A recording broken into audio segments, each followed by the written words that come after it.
Assalamualaikum warahmatullahi wabarakatuh. Bismillah walhamdulillah, wassalatu wassalamu ala rasulillah Sayyidina maulana Muhammad ibn Abdullah wa ala alihi wa sahbihi wa man walah wa la hawla wa la quwata illa billah.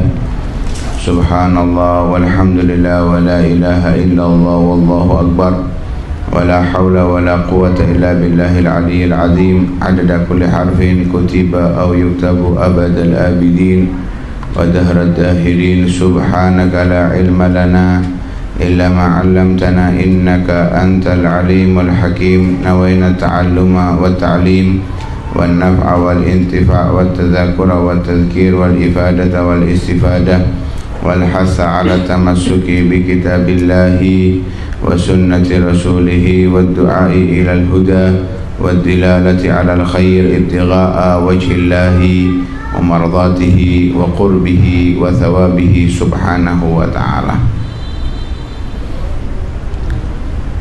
Kemarin sudah sampai tentang iman kepada nabi, para anbiya, kemudian urut-urutan keafdaliyahan sampai kepada paling afdalnya nabi dan rasul, yaitu ulul azmi. Dari ulul azmi paling afdal adalah Nabi Muhammad sallallahu alaihi wasallam, kemudian Nabi Ibrahim, Nabi Musa, Nabi Isa dan Nabi Nuh. Kemudian secara khusus kita sebagai umat Nabi Muhammad sallallahu alaihi wasallam memiliki kewajiban bagi yang mukallaf, baligh dan berakal untuk percaya bahwa Nabi Muhammad adalah orang Arab, Quraisy, berkulit putih dengan sedikit ada kemerah-merahan. Sebagai penutup para nabi dan rasul, dilahirkan, diutus di Mekah, hijrah ke Madinah, meninggal di Madinah, dimakamkan di kota Madinah,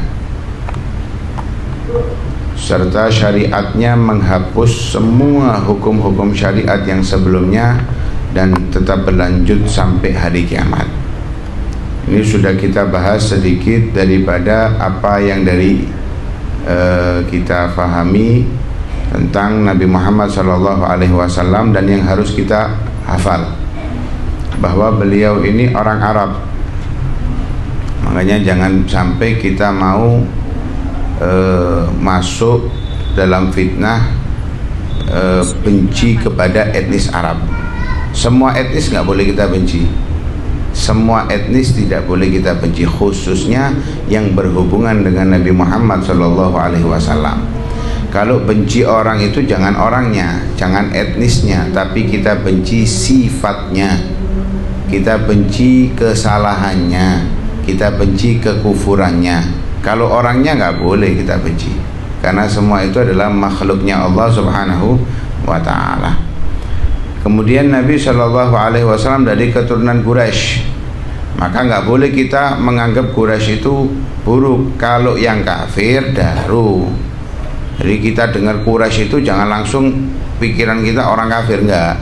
Quraisy itu keturunan daripada Kinanah, itu dinamakan dengan Quraisy. Dinamakan dengan Quraisy, keturunannya semuanya adalah Quraisy. Ada yang muslim, ada yang kafir.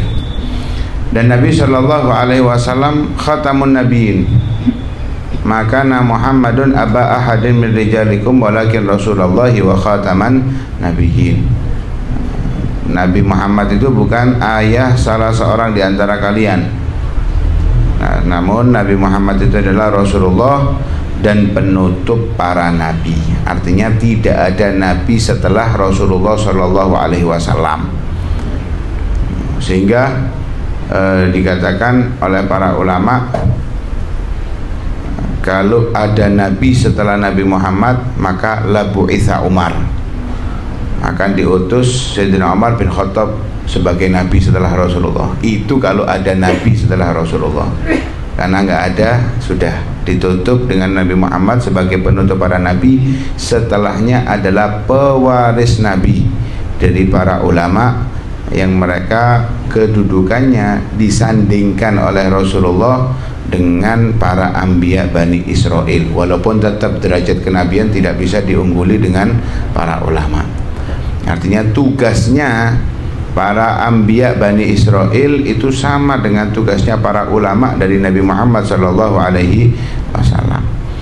Kemudian Nabi sallallahu alaihi wasallam itu dilahirkan di kota Mekah. Ya, dilahirkan di kota Mekah, diutus pula di kota Mekah.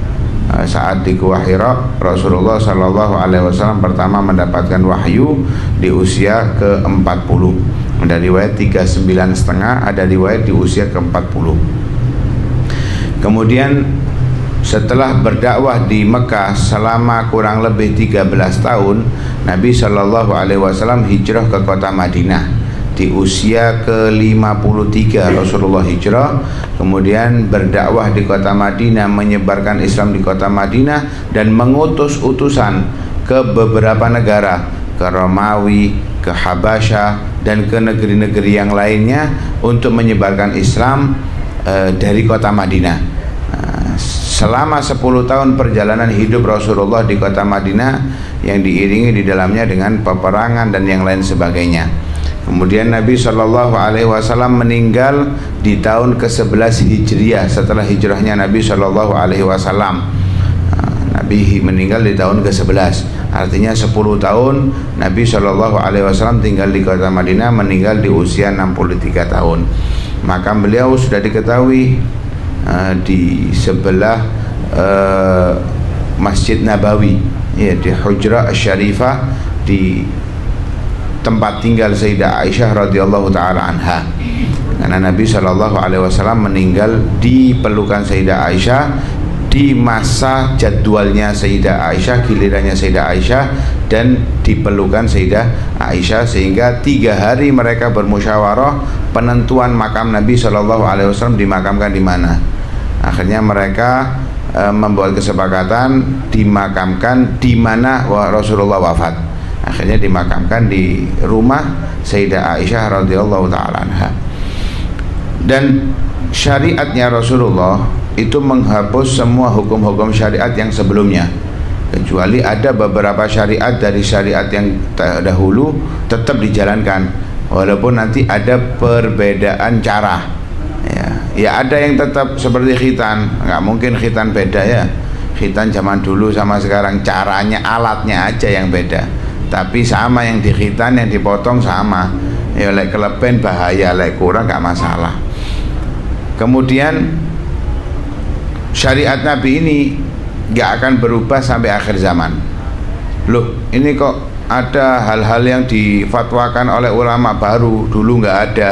Ya, yang baru-baru itu semuanya adalah syariatnya Nabi Muhammad SAW, yang diambil sumbernya tetap dari satu, Al-Quran, 2 hadisnya Nabi, setelah itu diambil dari ijma' ulama, dan yang keempat dari qiyas, dari masalah-masalah yang sudah ada dikembangkan dari 4 hal ini.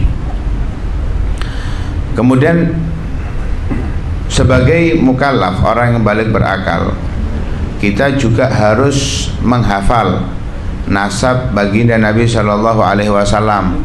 Harus tahu, harus hafal nasabnya Rasulullah, bahwa Rasulullah Shallallahu Alaihi Wasallam Muhammad bin Abdullah bin Abdul Muttalib bin Hashim bin Abdi Manaf bin Qusay bin Kilab, atau disebut dengan Hakim bin Murrah bin Ka'ab bin Lu'ay bin Ghalib bin Fihir bin Nadar bin Malik bin Nadar bin Kinanah bin Khuzaimah bin Mudrikah bin Ilyas bin Mudar bin Nizar bin Ma'ad bin Adnan. Ini nasab Nabi Shallallahu Alaihi Wasallam sampai Adnan. Ini sudah semestinya kita hafal. Wahfad usul al-Mustafa hatta tara fi silsilati usulihi Adnana. Hafalkan daripada nasabnya Rasulullah Shallallahu Alaihi Wasallam sampai kepada Adnan. Sudah mentok sampai Adnan. Setelahnya sisanya apa hatta tara fi silsilati usulihi adnana fa hunaka kif wa'lam bi raf'ihi ila Ismaila kana lil abi mi'wana. Sisanya maka cukup kita yakini bahwa nasabnya Nabi Shallallahu Alaihi Wasallam bersambung kepada Sayyidina Ismail, Nabi Ismail bin Ibrahim alaihi wassalam. Itu disebutkan di dalam kitab Dalailun Nubuwah. Diriwayatkan oleh Imam Al-Baihaqi dari sahabat Nabi Shallallahu Alaihi Wasallam Sayyidina Anas bin Malik. Rasulullah menyebutkan nasabnya demikian. Rasulullah mengatakan ana Muhammad bin Abdullah. Terus dari Nabi Muhammad menyebutkan ana Muhammad bin Abdullah bin Abdul Muttalib bin Hashim, seterusnya sampai Adnan.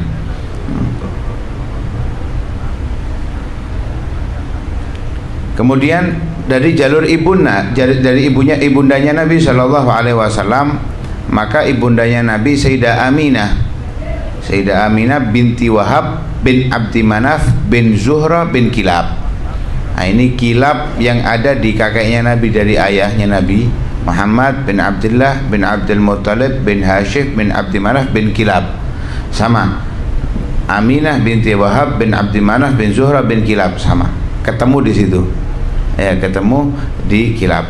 Jadi pernikahan Nabi dilahirkan dari Bani Hashim dan Bani Zuhrah. Ya.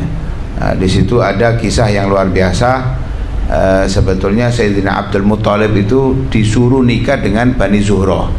Akhirnya menikah dengan Bani Zuhrah dengan harapan, karena dalam perkataan orang-orang pendeta-pendeta Nasara dan Yahudi, mereka itu menyatakan, yang mereka mengkaji dari Taurat, dari Injil itu, mereka melihat ciri-cirinya itu ada di dalam jati diri Sayyidina Abdul Muttalib akan dari keturunannya beliau. Akhirnya beliau menikah. Sayyidina Abdullah juga menikah dengan Sayyidah Aminah dari Bani Zuhrah. Akhirnya dikatakan Sayyidina Abdullah mengalahkan Sayyidina Abdul Muttalib, mengalahkan Sayyidina Abdul Muttalib karena sabab lahirnya yaitu dari Sayyidah Aminah binti Wahab. Sambung nasabnya Rasulullah antara dari ayahnya dan ibunya sampai kepada Kilab dan seterusnya. Ini harus kita hafal ya, sebetulnya harus kita hafal ya, pelan-pelan ngapalkannya, nggak harus langsung hafal sehari ini hafal, nggak, ini pelan-pelan. Mungkin hari ini ngapalkan 3 Muhammad bin Abdullah bin Abdul Muttalib bin Hashim, besok ditambahin Muhammad bin Abdullah bin Abdul Muttalib bin Hashim bin Abdi Manaf bin Qusay bin Kilab, terus insya Allah seminggu hatam, seminggu hafal. Kemudian Nabi Shallallahu Alaihi Wasallam menikah dengan beberapa orang. Disebutkan di sini ada 11, ada riwayat 12, ada riwayat 13, tapi yang disepakati banyak ulama ada 11. 2 dari 11 itu meninggal sebelum Nabi Shallallahu Alaihi Wasallam, yaitu Sayyidah Khadijah bintu Khuwailid, yang menemani Nabi Shallallahu Alaihi Wasallam dari nol. Bukan hanya sekedar perjuangan hidup duniawi, tapi perjuangan ukhrawinya yang dikenal.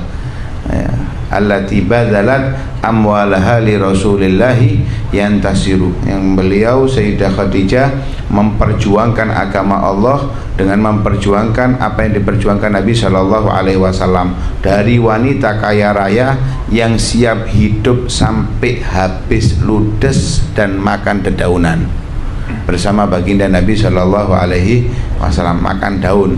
Wanita karir, wanita kaya raya siap hidup bersama Nabi sampai di akhir-akhir usianya yang dimakan adalah dedaunan, karena diboikot oleh orang kafir Quraisy. Dan beliau menjadi paling afdal istrinya Nabi dan paling dicintai oleh Nabi Shallallahu Alaihi Wasallam, sampai saking besar cintanya Nabi kepada Sayyidah Khadijah, Sayyidah Aisyah itu cemburu. Padahal Sayyidah Khadijah sudah meninggal. Kenapa? Sering kali Rasulullah itu menyebut Sayyidah Khadijah. Bahkan ketika ada orang tua renta datang kepada Nabi, disambut oleh Nabi. Sayyidah Khadijah, Sayyidah Aisyah bingung, siapa ini kok istimewa teman? Katanya Rasulullah, ini dia pernah datang kepadaku di zaman Khadijah, di masa aku masih beristri Khadijah. ini perempuan datang kepadaku. Temannya diingat oleh Rasulullah Shallallahu Alaihi Wasallam. Sampai Sayyidah Aisyah itu tidak kuat. Ya, Allah menggantikan Khadijah dengan yang lebih baik. Ya, maksudnya dirinya. Katanya Rasulullah, enggak, wallahi ma abdalanillahu khairan minha. Allah tidak menggantikan Khadijah kepadaku yang lebih baik daripada Khadijah. Dan itu terbaik daripada istrinya Rasulullah adalah Sayyidah Khadijah radhiyallahu taala anha, tanpa merendahkan yang lain. Semua istrinya Nabi adalah orang-orang yang mulia, tapi paling afdalnya daripada istrinya Nabi adalah Sayyidah Khadijah radhiyallahu taala anha. Kemudian yang kedua yang meninggal sebelum wafatnya Nabi adalah Sayyidah Zainab binti Khuzaimah. Dan nanti ada istrinya Nabi juga Sayyidah Zainab yang lain. Nah, Sayyidah Zainab yang lain itu yang dulunya dinikahkan oleh Rasulullah dengan Zaid bin Harithah. Nah, Sayyidah Zainab binti Khuzaimah ini meninggal sebelum wafatnya Nabi SAW. Kemudian 9 istrinya Nabi meninggal setelah wafatnya Nabi. Artinya saat Nabi wafat itu istrinya Nabi ada 9. Saat Nabi wafat istrinya Nabi ada 9, yaitu Sayyidah Aisyah binti Abi Bakar, Sayyidah Hafsah binti Umar, Sayyidah Saudah binti Zam'ah, Sayyidah Sofiyah. Ini yang didapatkan oleh Rasulullah dari peperangan Bani Quraidah. Kemudian Sayyidah Maimunah, kemudian Sayyidah Ramlah. Sayyidah Maimunah ini bibinya Sayyidina Abdullah bin Abbas. Bibinya Sayyidina Abdullah bin Abbas. Kemudian Sayyidah Ramlah, Sayyidah Hindun, Sayyidah Zainab binti Jahash. Nah, ini Sayyidah Zainab binti Jahash ini dulunya dinikahkan oleh Rasulullah kepada Sayyidina Zaid. Nah, kemudian diperintahkan oleh Rasulullah oleh Allah untuk diceraikan dan dinikahi oleh Rasulullah. Nah, disebutkan nama Sayyidina Zaid oleh Rasulullah Allah dalam Al-Quran. Falamma qadha Zaidun minha wataran zawwajnakaha. Ketika sudah selesai pernikahan antara antara Sayyidina Zaid bin Harithah dengan Sayyidah Zainab, zawwajnakaha. Ya, Allah nikahkan kamu, aku menikahkan kamu Muhammad dengan Zainab. Ini Zainab binti Jahash. Kemudian yang ke-9 adalah Sayyidah Juwairiyah. Dan itu dalam Aqidatul Awam, antis ini suatin wafatul Mustafa khuyyirna fakhtarna nabiyyal muktafa. Nah, mereka ini istimewa karena pernah dikasih pilihan oleh Rasulullah, milih hidup apa adanya dengan Rasulullah atau mau diceraikan dikasih kemewahan oleh Rasulullah, duniawi, kasih duniawi oleh Rasulullah. Tapi mereka memilih untuk hidup bersama Nabi dengan apa adanya. Khuyyirna fakhtarna nabiyyal muktafa. Mereka memilih Rasulullah sallallahu alaihi wasallam. Nabi sallallahu alaihi wasallam memiliki putra putri berjumlah 7 orang, 3 laki-laki 4 perempuan. 3 laki-laki itu Qasim, Abdullah, Ibrahim. 4 perempuan Sayyidah Zainab, Ruqayyah, Ummu Kulthum, dan Sayyidah Fatimah. Nah, adapun khilaf antara yang tertua, ada yang mengatakan yang paling tua itu Qasim. Karena itu Rasulullah dipanggil dengan Abul Qasim. Ada riwayat yang paling tua adalah Sayyidah Zainab. Yang paling tua adalah Sayyidah Zainab. Sayyidah Fatimah ada riwayat yang paling kecil. Dari riwayat yang paling kecil. Semuanya terlahir dari pernikahan Rasulullah dengan Sayyidah Khadijah kecuali Ibrahim. Jadi Rasulullah menikah dengan Sayyidah Khadijah, punya anak 6. Lalu kita ketahui sekali lagi Rasulullah menikah dengan Sayyidah Khadijah saat Sayyidah Khadijah sudah usia 40 tahun, tapi masih bisa punya anak 6. Dan itu bukan langsung nikah sekarang tahun depan punya anak, enggak. Itu setelah 5 tahun kalau memang Sayyidah Zainab adalah anak pertamanya. Setelah 5 tahun kalau memang Sayyidah Zainab anak pertamanya, 5 tahun baru punya anak Sayyidah Zainab. Bisa kita bayangkan usianya saat itu. Kalau sekarang ya dilarang sama Pak Dokter. Ya, nggak boleh. Bukan karena apa? Fisiknya. Dulu orang dulu kuat-kuat, sehat-sehat. Kalau kita mau jaga anak-anak kita jaga dari kecil, nggak makan MSG dan kawan-kawan, olahraga dijaga, sehat, usia 60 punya anak boleh. Nah, sekarang 30 wis operasi ae, sesar ae. Padahal dokter tidak kepingin asine, tapi ya permintaan repot, iso lahir Roman jauh sesar. Jadi 6 dilahirkan oleh Sayyidah Khadijah. 1 melalui bukan pernikahan dari budak yang didapatkan oleh Rasulullah, hadiah dari Muqawqis, Raja Mesir. Dihadiahkan 2, Mariatul Qibtiyah dengan saudarinya. Lah saudarinya ini diberikan kepada Sayyidina Abbas kalau nggak salah, lupa. Oh, yang ini dipakai oleh Rasulullah sendiri. Lah budak itu boleh disetubui, tapi kalau sudah punya anak merdeka. Jadi kalau budak itu disetubui, punya anak merdeka. Yang disebut kalau dalam ilmu fikih itu ummahatul aulad, dalam bab fikih mustauladah, ya disebut dengan mustauladah. Itu ibunya langsung otomatis menjadi merdeka, ya, ibunya menjadi merdeka. Lah itu ya, Mariatul Qibtiyah punya anak Ibrahim, tapi nggak lama, usianya hanya dalam riwayat 17 bulan, ada riwayat 18 bulan meninggal Ibrahim. Nah, di tahun ke-9 Hijriah wafatnya Ibrahim. Lah 7 putranya Rasulullah ini, putra-putranya Rasulullah semuanya meninggal sebelum Rasulullah kecuali Sayyidah Fatimah. Jadi semuanya meninggal sebelum Rasulullah. Malah Sayyidina Qasim dan Sayyidina Abdullah sebelum sebelum hijrah. Karena dari riwayat sebelum diutus menjadi nabi sudah meninggal Sayyidina Qasim dan Sayyidina Abdullah. Adapun Sayyidah Ruqayyah meninggal saat Rasulullah pulang dari perang Badar. Sayyidah Zainab kalau nggak salah meninggal tahun ke-8 atau ke-7. Sayyidah Ummul Kulsum tahun ke-8. Kemudian Sayyidina Ibrahim tahun ke-9. Jadi semuanya sudah meninggal sebelum Rasulullah meninggal, hanya tersisa Sayyidah Fatimah. Sayyidah Fatimah satu-satunya anaknya Rasulullah yang meninggal setelah Rasulullah, dan hanya berjarak 6 bulan. Ya, hanya berjarak 6 bulan. Saat itu saat Rasulullah wafat, Rasulullah bisi Sayyidah Fatimah bahwa saat ini aku akan meninggal. Nangis Sayyidah Fatimah. Dipanggil lagi, dibisi lagi. Kamu pertama daripada keluargaku yang menyusul aku. Rasulullah meninggal di bulan Rabiul Awal, Sayyidah Fatimah meninggal di bulan Ramadan, 6 bulan setelah Rasulullah Sallallahu Alaihi Wasallam. Nabi Sallallahu Alaihi Wasallam selama di kota Madinah 10 tahun itu juga terjadi beberapa peperangan. Yang peperangan itu bukan tujuannya kekerasan, tidak.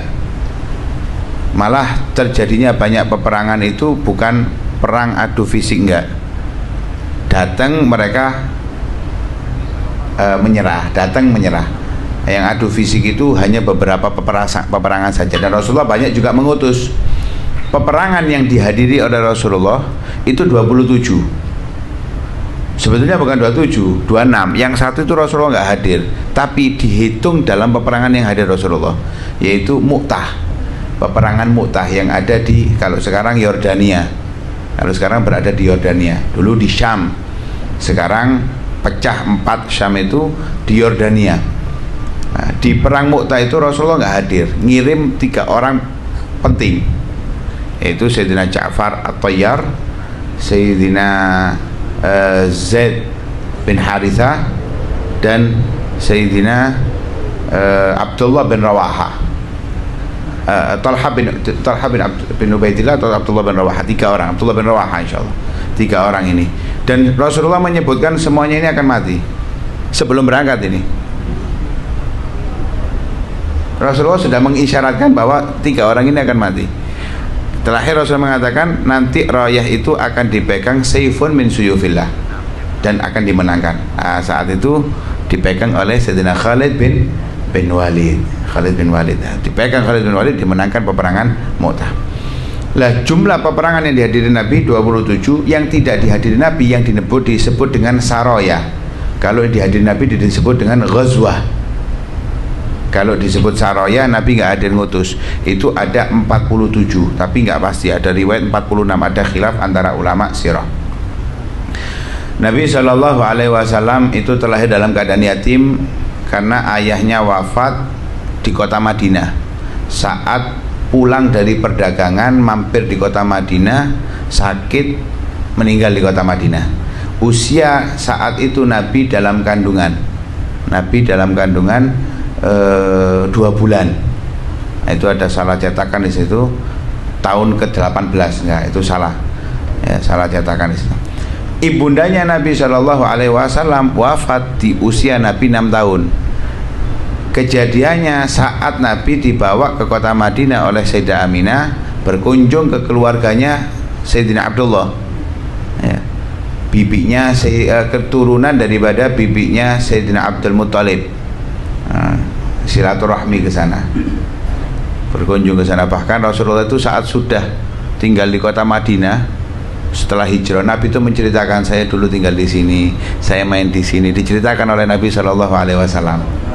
Ingat kejadian di usia 5 tahun, 6 tahun itu masih diingat oleh Rasulullah dan diceritakan kepada para sahabatnya. Saya dulu main di sini, tinggal di kota, di rumah ini, diceritakan oleh Nabi Shallallahu Alaihi Wasallam. Saat pulang, di tengah perjalanan sampai di daerah namanya Abwa, itu ibundanya Nabi meninggal. Nah, di saat mau meninggal, diceritakan di situ bahwa di antara yang beliau sampaikan adalah ada beberapa bait syair yang menyebutkan tentang keimanan Sayyidah Aminah kepada calon Rasul penerus keturunan Nabi Ibrahim, ya, keturunan Nabi Ibrahim. Nah, ini yang harus kita hafal daripada Nabi Shallallahu Alaihi Wasallam, minimal cuplikan ini. Jadi ya nggak harus ngapal secara tulisan gini, yang penting kira-kira ingat-ingat gini, Nabi itu perang 27 kali, yang nggak hadir 47 kali. Nabi lahir dalam keadaan yatim, ayahnya meninggal dalam kandungan, kemudian di usia 6 tahun ibundanya meninggal, diasuh oleh kakeknya 2 tahun sampai usia 8 tahun. Setelah itu kakeknya meninggal, Sayyidina Abdul Muttalib, diasuh oleh Abu Thalib sampai Rasulullah menikah, sampai Rasulullah dijaga oleh Sayyidina Abdul Muttalib sampai menjadi nabi, dimusuhi oleh kafir Quraisy sampai Sayyidina Abdul Muttalib meninggal. Ini daripada rukun iman yang keempat, iman kepada para rasul, khususnya kepada Nabi Muhammad sallallahu alaihi wasallam.